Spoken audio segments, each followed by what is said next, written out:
all for being here this afternoon. Before we really get into the real talk, I want to make sure everyone saw that we have sandwiches over here. Please help yourself. Hop up, grab one right now, grab a second on your way out, or take two right now, etc. But please do take some food, because coming together over food, what could be better? Yeah. And we thank all of those who are joining us on Zoom as well. And so welcome to today's program, Parent-Child Separation and Health in Adulthood, the Sent Away Children's Study, featuring Professor Ilona Yim. My name's Jane Stover. I'm a professor here at the law school, where I direct our domestic violence clinic that represents clients across the lifespan in a variety of, especially civil and immigration and policy interventions and abuse. I also direct the UCI Initiative to End Family Violence. So here in that capacity, the Initiative to End Family Violence, which actually combines faculty, we have faculty members, including Professor Yim, from across 21 different departments in 11 schools, working with community partnered organizations, focusing on interdisciplinary research, education, and clinical interventions in abuse. And I am so honored to welcome back to our speaker series my dear friend, Ilona Yim, who is also a brilliant scholar, international expert, and really courageous advocate. I will not spend the next 45 minutes of her speaking time telling you about all of the significant service that she's done here on campus and all of her credentials, but I'll point you to her website to be able to learn more. I'll briefly say that she is a professor here at UCI School of Ecology, Department of Psychological Science, and a longtime faculty partner of the Initiative to End Family Violence. She was one of our early research grant recipients and has mentored multiple graduate fellows who were grant recipients from the initiative. Her research focuses on the psychobiology of stress and health, with a particular focus on early life stress and women's health. And when Ilona shared with me about the millions, literally millions of children in Germany who after World War II were sent away for weeks or months at a time and experienced cruelty and resulting trauma at camps, I said, come present to the initiative and share your work with us. We worked to schedule today's program, working her talk around her schedule of testifying before Germany's parliament. So I mentioned that. I hope she discusses this as well, but I wanted everybody to know that she's bringing us her work here in English today. We can caption it. Folks who are viewing on Zoom, I know we have some international viewers, can select the language by which you want a live transcript. And so as our technology evolves, we can also work across languages with that live transcript. So I'll mention that, but I wanted everybody to note that she has testified before Germany's parliament and is advising in terms of the real experience and attention she's bringing. As one of the affected children herself in terms of the sent away children, she's been working with sent away children since they first began making their stories public. And as a scientist who studied health, stress and health for decades, and that's what her work has been here at UCI, she speaks to all of these issues, both from this deeply personal and professional lens. She's also a lead scientist with the Verstiftungskinder, which is a survivors initiative to raise awareness. And so certainly her testimony before Parliament, her empirical research that she's going to share with us today, her lived experiences, all really succeeding in bringing this attention and hopefully bringing about, when we think about the attention and the healing and any kind of repair to be done as well. Please join me in welcoming Professor Ilona Yim to deliver today's talk.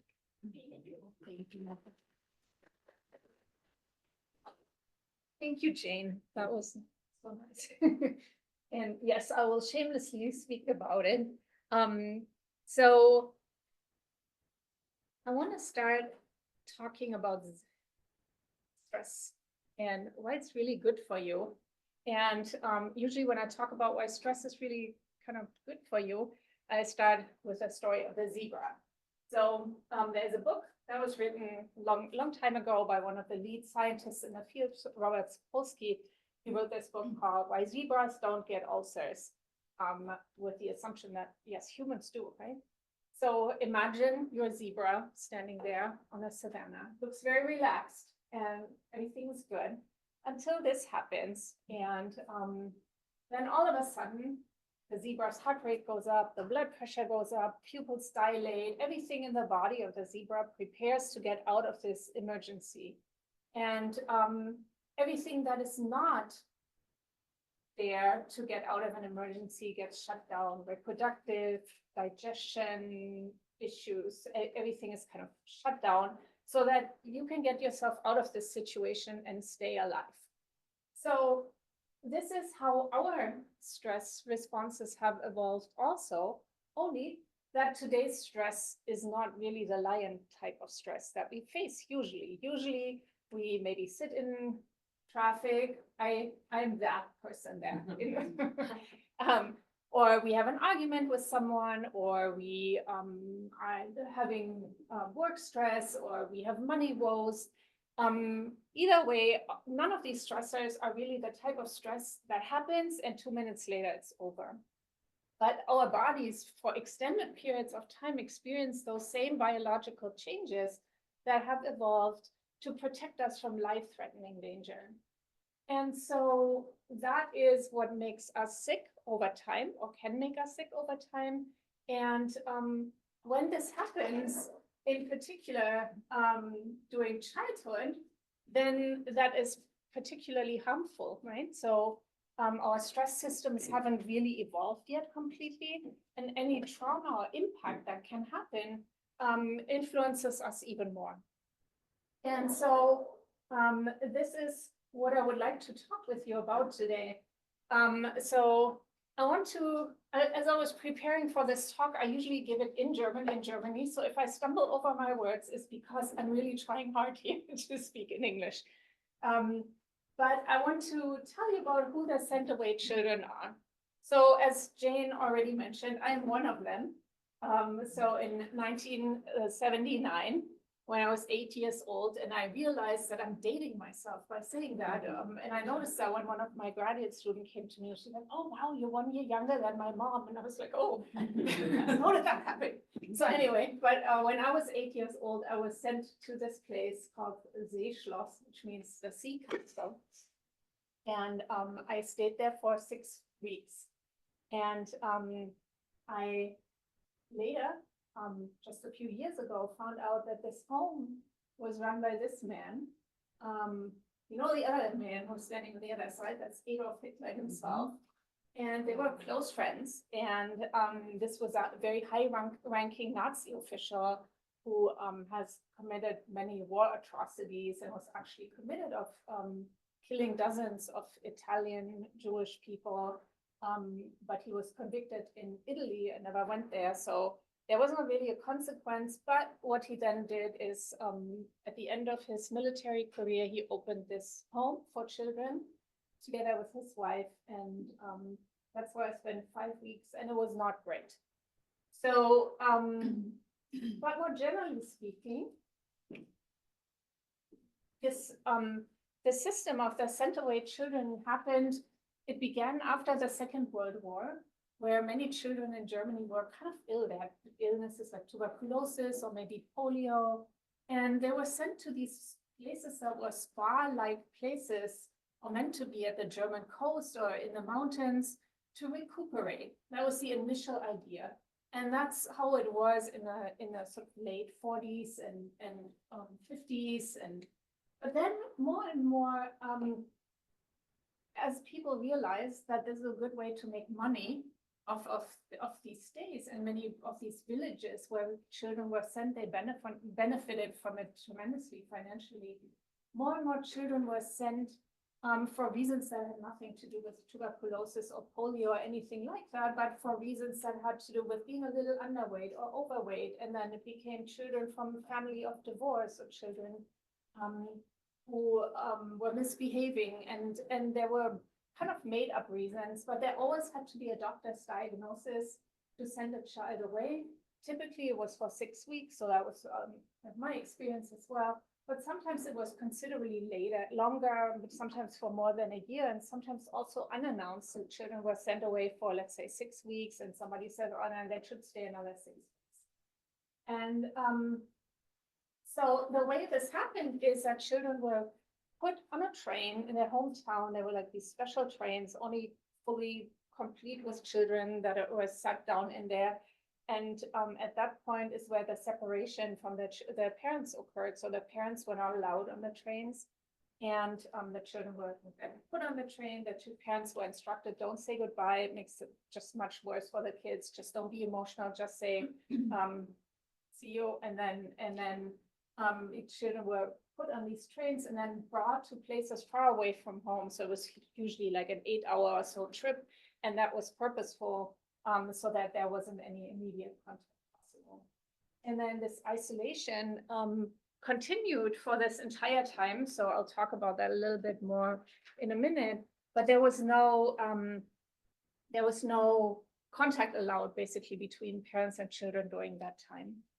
And so not only was there this parent-child separation that is kind of part of the story, but these homes where children then were brought to, many of them were pretty abusive places. So it wasn't like this warm, welcoming place that you would imagine is a spa, but it was often very abusive places. And I want to read to you a summary of some of these things that happened there that were put together by Anja Röhl, who is the person who kind of brought all this to light not so many years ago, maybe 5 years ago. She started talking publicly on an internet page about her own experience with this, and people responded and said, hey, this happened to me too, and this happened to me too. And from there, it really grew. And she's now the chair of the Society for Research on Sent Away Children. And she has looked over the now about 15,000 testimonies that we have from people who've experienced that, and has written a summary that she also presented in the German parliament when we presented there earlier this year. And here's what she says. I adjusted a little bit, but mostly this is her words. She says, from more than 50,000 testimonies and affirmed by reports from interns who worked in these homes, we know children were yelled at, insulted, humiliated, isolated, locked up, deprived of food and water. They were force-fed, and if they threw up the food, they were made to eat the soiled food. Stuffed animals were taken away. Children were told they would never go home again, that they were dirty, that their moms did not want them anymore, that they were babies, that they should be ridiculed, that they weren't part of the Aryan race.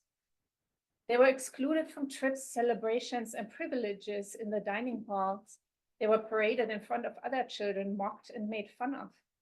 Letters from parents were torn and tossed in front of other children. They were made to lie to their parents in the few letters they were allowed to write about once a week. Only positive stories were allowed to be shared. Those few who were allowed to talk to their parents on the phone were forced to lie. Packages sent by parents were confiscated and the contents taken away. Children were hit with hands, with towels, with other objects in their faces, heads, and bodies. Children's hair was cut. Some were pulled on their hair through the hallways. Kids were thrown across the room and into walls. Children were locked up. They were forced to be violent to other children. They were locked up in small spaces, including cabinets or cold basements. There are reports of children being anesthetized, raped, administered shots to help with bedwetting, administered sedatives when they acted up in desperation. There was hiking for hours until children collapsed. Children were tied to their beds. There were cold group showers with adults watching on. There are occasional reports of children being locked up for days, being threatened to be killed, their heads pushed below water in the bathtub and the toilet, and threats were made to burn children alive. And why was this violence perpetrated? The children were punished because they cried, because they laughed, because they spoke, and because they whispered. They were punished for bedwetting, for vomiting. They were punished for their pain and their grief, and for completely normal reactions to what was done to them. And this violence was not random violence. This is not something that happened in a couple of homes somewhere where these stories come from. These were not isolated events. Many, though not all of these punishments were actually written recommendations on how to treat children in these homes. There are publications that are available now. And they were actively recommended in these published guidelines on how to treat institutionalized children in these settings. So there are at least 20 documented cases of people or children dying there. There's 2 who were beaten to death by other children, 6-year-old children, because the people in charge told them to punish each other for things that they had done. And there were these 2 6-year-old boys who beat a child in the middle of the night, and that child died. There was aspiration and death occurring as a consequence of being force-fed. So children were sometimes force-fed, sometimes they were made to eat. There's this strict rule, everything has to be eaten. So children would eat. And if they would throw it up, then they would have to eat it again until it was all gone. And there were a few children who died from this. There was a report of cardiac failure. There were several children who drowned because there was a lack of supervision when they were playing by the beach. And there were also some documented cases of illegal drug trials that were done on these children. And if you hear like some Nazi language there about the Aryan race and this kind of what in Germany is called black pedagogy, this like be cold to children, don't show any warmth, that was purposeful, and that has been part of the sort of the shadows of the war in Germany and the Nazi atrocities that kind of bled into these experiences until today. So to give you just a quick idea of how things are now, so there hasn't been any public discussion of this until 2019, when Anya, my colleague and friend, started making this published. And this is, you would think, like, why did people not talk about this for all this time?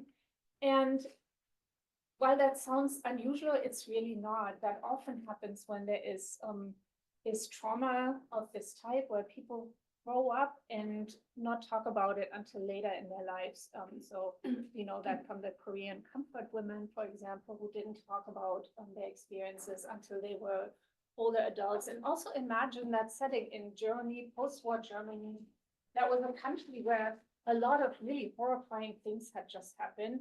And that was the national discourse to sort of process that and talk about that. And the children, they were children, they couldn't really speak at that moment. And the parents, if they would come and complain about a insurance paid for spa stay going wrong, there wasn't really an open ear for that. And it had to take some time until this was sort of ripe for conversation. So then in the same year, the Initiative for Sent Away Children was founded. Now it's the Society for Research on Sent Away Children. And then in 2020, there were the first conversations with federal agencies in the Committee on Family Affairs in the German Parliament. And in 2022, we were told, we are not in charge. The federal government is not responsible for this. You can go deal with the individual states. They were the ones that initiated that. And then this year, we founded the German National Society for Sent Away Children, which is an umbrella organization, because over the last 5 years, this has had such explosive growth that a lot of little groups have done things and trying to pursue things, and there needed to be like a unifying initiative, and we founded that just this year. So now I wanted to talk a little bit about today. How is it today? We're all a lot older than we were when we were 8, and most of us have moved on to a, I don't know, productive life. You know, we're doing good things, but this is there, right? It's something that you can't really shake, and it's there, and it's part of your life. And when I first found this online, I was doing some research on trauma and stress, and for my own work that I do on stress and health, and I see this documentary, and like, the heck is that? And all of a sudden, I find myself 50 years back sitting in this place, and I'm like, I was in a place run by who? I almost fell over. So I called Anya, who I showed you the picture of, and I told her, look, I'm a professor and also somebody who's experienced that. I was in that home, can we talk? And so, because as you'll also see from my data, this was really an initiative that was targeting working class families and not really very many more educated families. There is a need for some of us to just kind of step up and do this scientific work and do the political work that has to be done. And so we got together and thought wouldn't be really good to kind of take a scientific approach to understanding this a little bit better. And so I looked into the literature, and of course, as sad as it is, we're not standing alone with our experiences. There are lots of other experiences. I picked a couple that are particularly relevant. These are the Finnish Christmas seal home children. They're called Christmas seal home children because these homes were funded by Finnish Christmas postal office activities. They were selling these stamps and they went to these 3 homes. And these were babies that were separated from their moms right at birth because the moms had tuberculosis and they wanted to keep the children healthy. They took them away, they brought them back. And then there were studies done on these kids in adulthood. They had more depression, they showed more criminal behavior, and they had a higher degree of drug addiction in requiring hospitalization. And then there are the war children, of course, and most has been published actually about the Finnish war children who were evacuated to Sweden and Denmark. There were about 70,000 of them. And they stayed there for the duration of the war, and there the reason was safety, right? They were sent away from the cities that were being bombed. And the children stayed both in institutions or in families, and about 20% of them later got adopted, maybe because their parents didn't live anymore, or because they had just become so estranged. And they stayed in Sweden and Denmark then. Then we see some of the same effects. We see mental health problems. We see more physical illness. We see more drug addiction. We see more personality disorders in this group. And then most famous of these studies, and also related, is the Romanian orphans. That was children under the Ceausescu regime. There were about 170,000 of them. They were orphans. They were put in these homes. They were extremely neglected. And some of them were later adopted, often abroad to Canada, where then some of this research was done. And they also have more physical and mental health problems. And there's this is what makes this population interesting, is that the adopted children could be compared to those who were not adopted, and they fare a lot better, in particular if they were adopted early. And there's more, right? This is going on today, unfortunately, too. There are children separated from their parents at our border. They are everywhere, not everywhere, but in many places in the world, there are unaccompanied minors that face humanitarian crises. They might be fleeing a war or a climate disaster. There are kids taken away from victims of domestic violence because of a claim for failure to protect. There are the children in the Native American boarding schools that, and I don't know if you followed the news, but last week, President Biden issued a formal apology to these children, saying it's a sin on our soul. Quite frankly, there's no excuse that this apology took 50 years to make. Yay, Joe Biden. I completely agree. I linked my our parliament visit that I'm going to talk about a little bit. And I pinged our chancellor and said, oh, I would love to talk with you, but he hasn't responded, shockingly. So, okay. So as I said, we did a little bit of research on this. So we started out with an online survey because I'm here, they are there. So what do? We did an online survey to just kind of start having an initial idea of what's going on. And we just finished this study. We closed it down. We have 411 participants with valid data. We had about 800 or 900 even who opened it and then kind of closed it and didn't do it. 334 of them were center weight children, 77 were comparison participants. They were somewhere between 30 and 85 years old now. They were about 3/4 female. That has really nothing to do with girls being sent away more often. That is just an issue in any empirical research where women are more likely to participate than men. And we see that here too. That's scientifically proven. So about half of our group was married, about 70% had children. Average number of children was 2. We looked at the education, and I just split it up by college degree or higher. For the self, that was about 50%. For the mom and dads, it was 5 or 15%. In Germany, the college completion rate is not comparable to here because there is a different system where you kind of learn a trade. So not as many people in general go to college, but even within Germany, this is kind of low. And you will later on the next slide see why. And the net income was, now today's net income was between $50,000 and $102,000 euros. This should say euros a month. So there are group differences between our comparison group and our experimental group. And I think these two, our center weight children were slightly older and they were slightly more likely to be female. And I think that had more to do with our study design than with real differences there.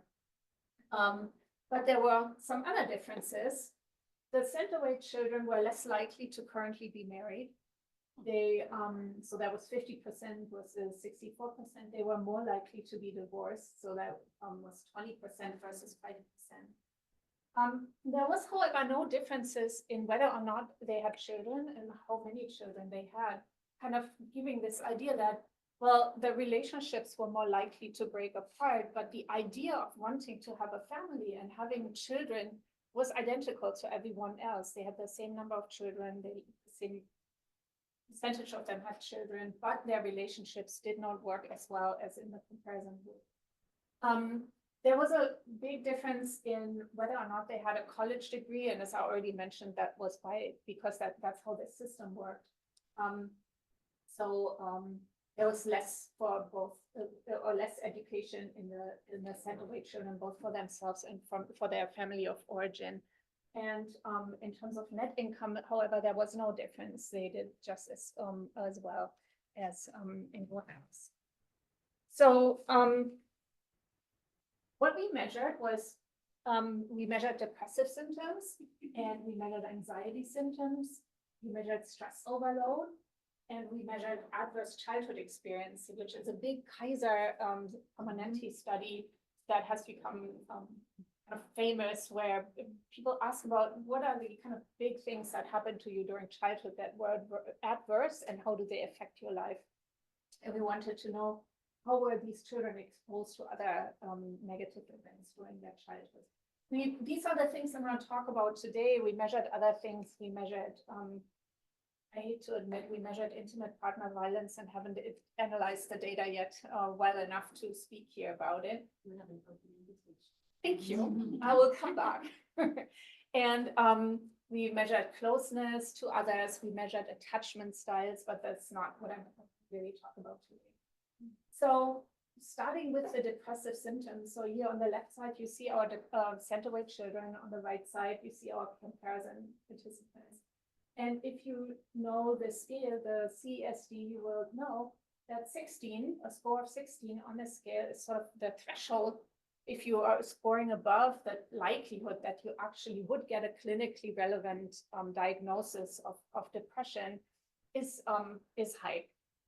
So you see not only a big difference between that score, but also a big difference in terms of how many of them cross that threshold where clinical depression is likely. And if you look at just this threshold, actually, so now looking not at their actual score, but at the percentage of people who scored above that score of 16, right? So there, we looked here at is there a pointer on this thing? It is. So we looked here at I don't know, this is from a normative study in Brett Schneider et al. In Germany, using this exact scale, the amount of people is about 10% who score at about this 16. And about that this was redone during the COVID pandemic, it went up to 14. Our comparison group, which tells us this is not a normative group, right? We just did an online study and we attracted people to participate who are interested in this topic, who are likely interested or know somebody who's affected by that. And people who've had similar experience, they tend to hang out together. So our sample is not a normative sample. Our comparison group is not a typical non-affected group.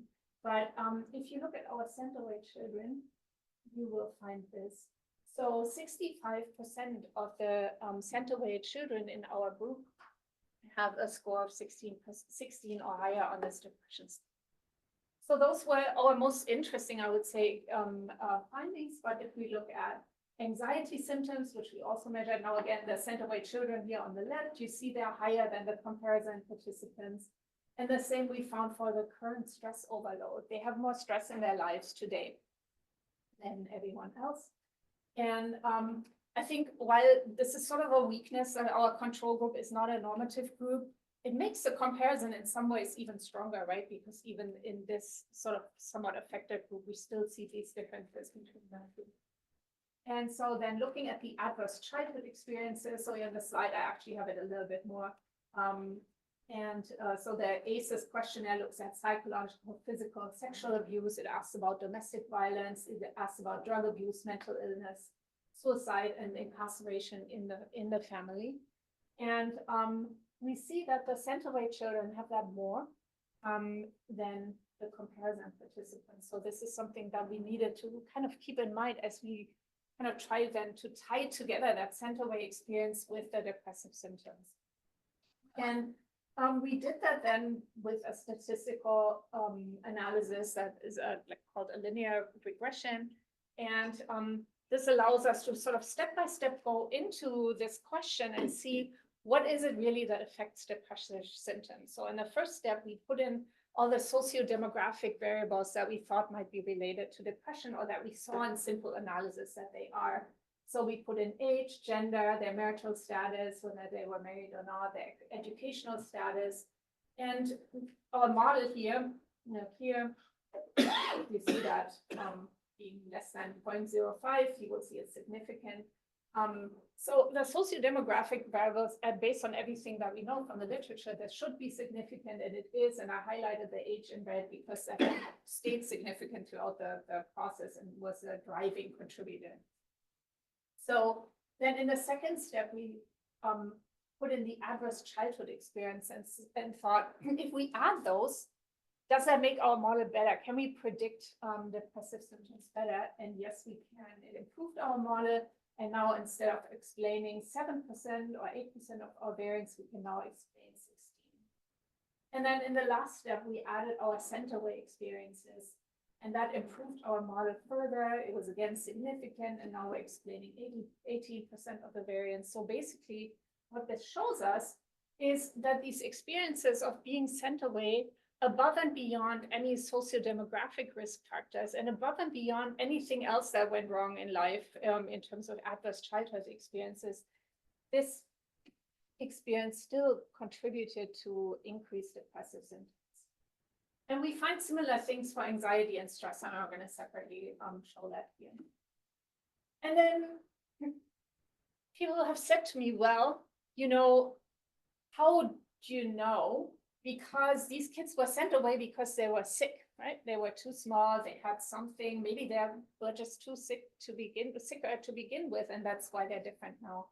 So we looked within the sample of only those who were sent away and looked at the aspects of this experience. So not all these experiences were alike, right? Some kids were sent away when they were younger than 6 years. That was about half of our sample.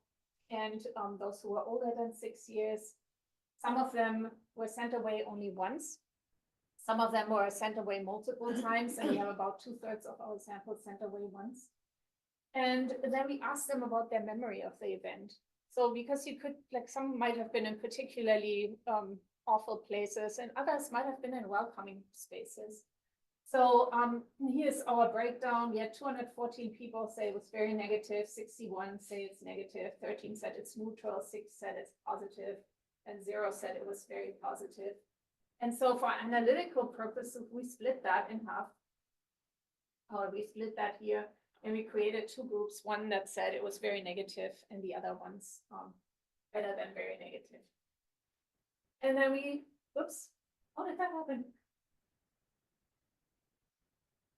So what we see is that children who were sent away younger, before they were 6 years old, they had more depressive symptoms than those who were sent away later.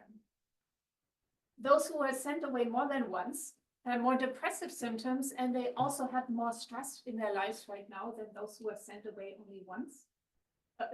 Yes, so if they were sent away more than once, it was worse. And then children with a very negative memory of the event, they had worse levels, both on the depressive symptoms, the anxiety symptoms, and on the stress event load. So again, we took this linear regression approach. This time in the first step, we controlled for everything we already knew was significant in the first step, which was the age and the adverse childhood experiences. And then we added in the second step all these aspects of the sent away experience. And what came out as the most significant, so this was significant, but what drove the effects was the memory of the event. So it was, we see this difference between people who were sent away, separated from their parents, and yes, this did have an effect. But there was also, the way I would conjecture, I think, is that if the experience was also a bad one, then there was sort of an additional load that these kids experience. So, and again, we find something similar for the anxiety and the stress. And so our second study that we just started last year, I will talk about this only very briefly because we don't really know that much yet, is going to be a longitudinal study where we actually bring people in. And what we do is we measure in their blood something called C-reactive protein. It's an inflammatory marker that's sort of an overall measure of inflammation in the body. So that it's like a prick and you put it on this paper and then we send it to the lab. And we measure cortisol, a stress hormone in hair. And we take advantage of the idea that hair grows about 1 centimeter in length every month on average. So we take as much as we can, 3 centimeters of hair. We determine the cortisol in that as a measure of stress somebody has experienced over the last 3 months. And we are doing that because we want, one of the criticisms that we hear is like, well, those are just your stories from 50 years ago.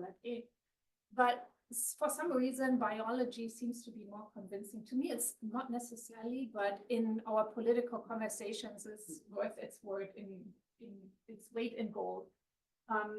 And we just want to show that this is not just stories. This really has had an effect that has all these decades later measurable differences in people's bodies, sort of like the body kind of keeps the traces of these experiences, and these two markers are both known to contribute to depression and other health issues. We also ask a lot more detail about different diseases in these studies.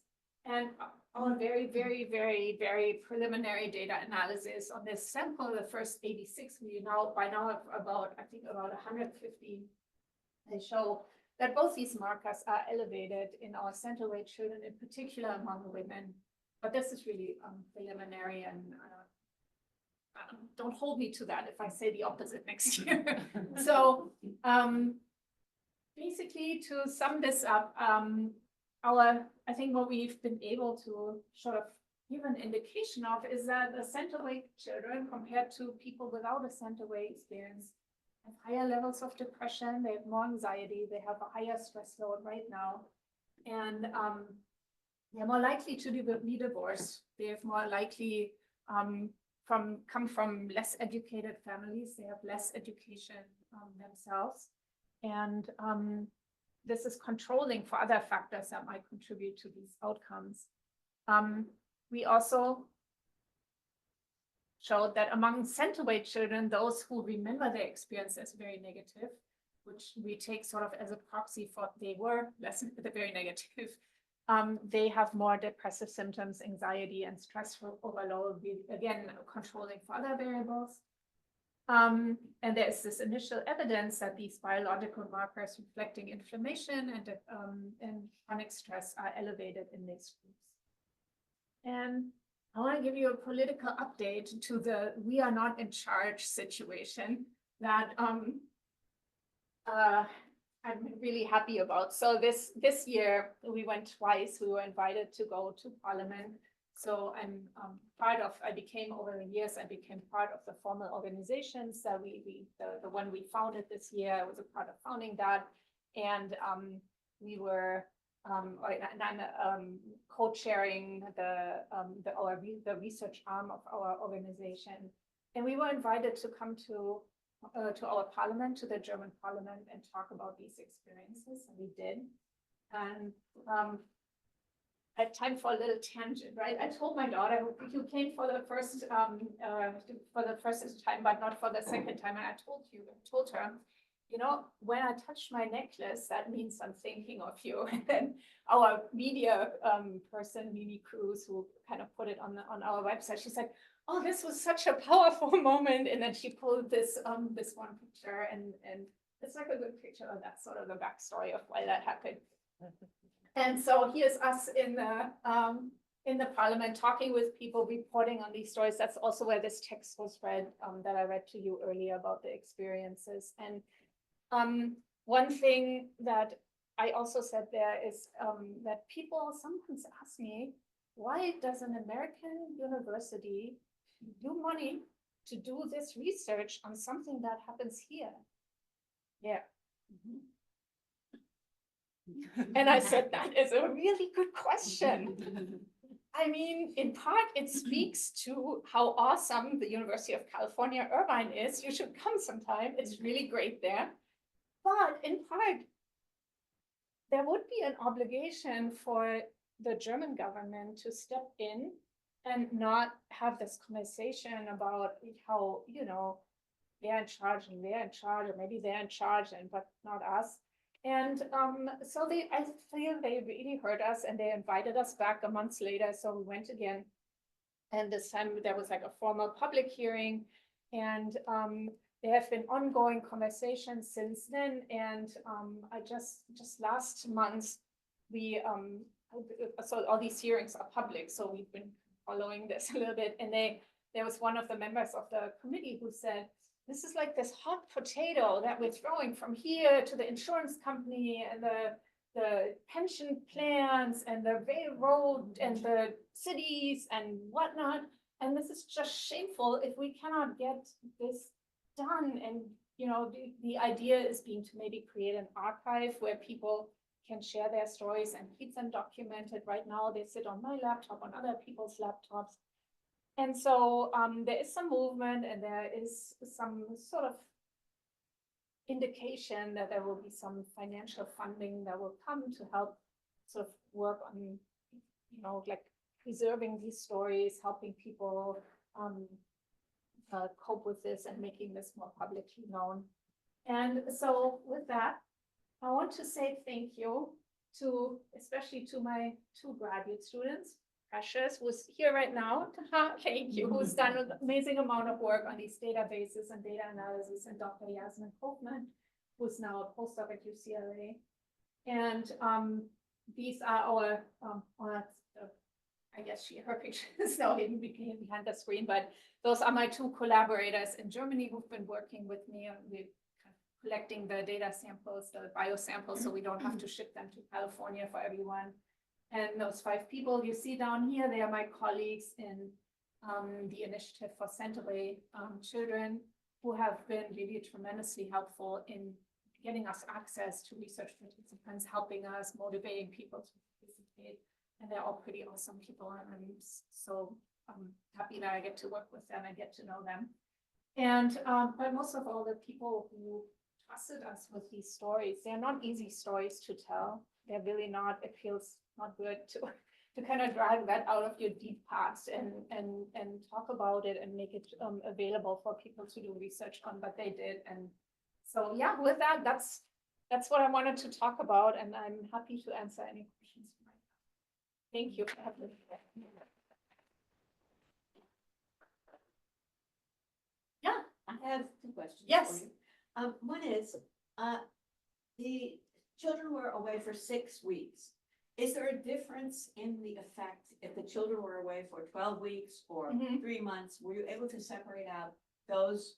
Yes. Those groups and see what the effect was for longer periods of time away? That's Yes. question number one. Question number two is it possible on a macro scale? This has happened in so many countries, Australia, Canada, US. Could there not be an international consortium of exchange of data or working together on a big grant or something like that? Being grandiose, is there Yeah. potential for that?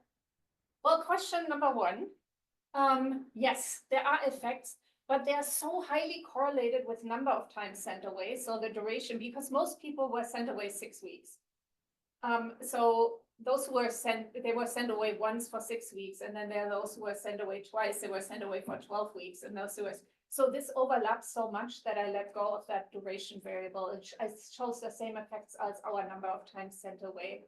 And the people who were sent away for years, and not for years, for months, I think our longest stay was a little over a year. They were sent away fairly early for really significant health reasons. And it is kind of a little bit different, and we don't have enough participants to really dig deeper into that. They were sent away for a different reason. There was like an actual health reason, and it was also difficult, but it wasn't like this random, like you now go there and there's no reason, but you just go there. But yes, there is an effect, and yes, that matters. The second question, that would be so cool. See, like this all started in 2019. I've been maybe a part of this since 2020 or 2021. And so just growing it to this point has been a lot of heavy lifting. And no, there are all these amazing organizations that have dug into different stories deeper, and there should be something like that. And maybe I will do that in the next decade of my academic career. You've done an amazing amount in the years you've been doing this. Thank in you. 4 or 5 years, you've done an amazing amount. Thank you. I think your hand was up a little earlier. Hi. Hi, Ilona. Thank you for sharing this really amazing. So I study parent-child separation in the context of parental incarceration. So completely different context, but I have a methods question that I think is kind of common. And it's how you think about your treatment exposure and some of your controls when they're so intertwined. So the definition of ACEs encompasses things that happened to the children while they were sent away. So, I mean, I was actually, your additional variance explained by the sent away children was actually relatively small, but I think that's because so many of the controls that you're measuring years later have been shaped by this experience. Yes. So, selfishly thinking, how do reviewers ask about these things, but also just conceptually, when something happens early in life and then shapes everything that I think it's totally plausible that it shapes everything, but how do you think about it analytically? Yeah, that's a really good question. And of course, we've seen that in our data and have kind of grappled with that. So that was our first study. We just like, let's do this. Let's see what happens. Let's see what we find. I think in our next study in this current one, we're trying to be a little bit more mindful about doing matched control and a little bit more targeted, finding the other group, the people who were not sent away. But yes, it's hard because there was probably differences before people were sent away. So it was from families that were less wealthy, less educated. There were things probably, once there has been trauma that can't be talked about because it's not believed or something, then other things might happen. I don't know. I think that's my attempt to say, I don't know. It's like, it's difficult. I agree with you. I mean, the solution might be to to really have a very strict model where you say, for every person that I find somebody else who has absolutely had no knowledge of this ever happening, but is sort of the same age, the same socioeconomic status. And that at this point seems still very difficult to do in order to kind of get all this started and maybe a little bit out, but I couldn't agree with you more that it's an issue. Yeah, and you know, it doesn't, anything I imagine the effects you're estimating are understatements. Yes. Yeah, so in that regard, that's good because we can say, so this is, look at all our issues and still we're finding results. But yes, I love to chat sometime about how you address that because it's important. Yeah. I was just going to piggyback on your idea of comparing this information to other groups. I heard over the course of the last couple of years, a couple of groups of kids who have gone to reunification camps here in the United States. And a lot of the comments that you made about the things that they experienced were very similar. So that would just be another group that if you could add that combination, yeah. Yeah, I think it would be interesting because each of these group has sort of uniqueness about them, you know, like here, our uniqueness is that it was so big. There are so many people affected by it. And we can kind of take slices, like what happens when you're sent away once, but then you come home and people don't do that to you ever again in your family, or you come home and somebody says like, yeah, you know what, like next year we're going to do that same thing again and you're going to go again and again, right? So we can slice it in that way. But it would be really interesting, even in a comparative way, to kind of see which elements of this are leave the most impact on health, and I think that could be very informative. You mentioned attachment style. Mhm. I wonder if you'd like to go deeper into that topic. Yeah. I suspect a small percentage were secure. A small percentage was secure, but we wanted to make that part of these initial, so we're writing that up for publication and we're grappling with all these things that you all mentioned. And we took that part out because it's a little bit more complicated with the attachment style. We do see differences, so they're less securely attached, but with this sample, the question is, was it there before or after? Because attachment styles, they're developed very early in life. So you have your secure attachment for most of these kids. You have that in place or not by the time you're being sent away, right? You're securely attached or you're not securely attached, and then you're being sent away. And what does that do? So also I said before that I'm not talking about the domestic violence findings that we have, because but that kind of goes exactly into this point, but because what we see, if we just compare the sent away with the not sent away children, there is no difference. And that just strikes me as so, really? That it shouldn't be that way, especially in light that the family, like the rate of divorces is higher. And I think it maybe has to do with that. I think it might have to do with the family that you come from. If you were in a really secure environment and you're exposed to this, it's kind of contained. It's 6 weeks. It's not like some of these other experiences that were years, right? And then you come back to a family where you get a loving embrace, and people say like, they fight it and they're with you in this and they help you cope with this. And they, you know, I would think that keeps you on a healthier track through your life than if you haven't had that, you're have insecure attachment, then you get that experience. And then what does that do to your experience in your relationship throughout your life? So that's how I kind of think about that. And we just need to dig into our data a little bit more before I would.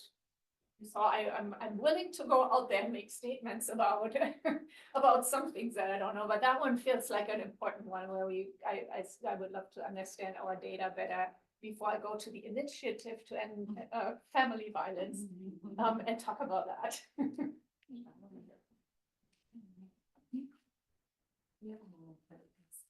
By just saying thank you so much, and Ilona, you acknowledged just how much you value that everyone trusts you, which I've known you for so long, like, yes, trust you, Ilona, but also that trusting you with the lived experience. And I want to acknowledge how challenging it is.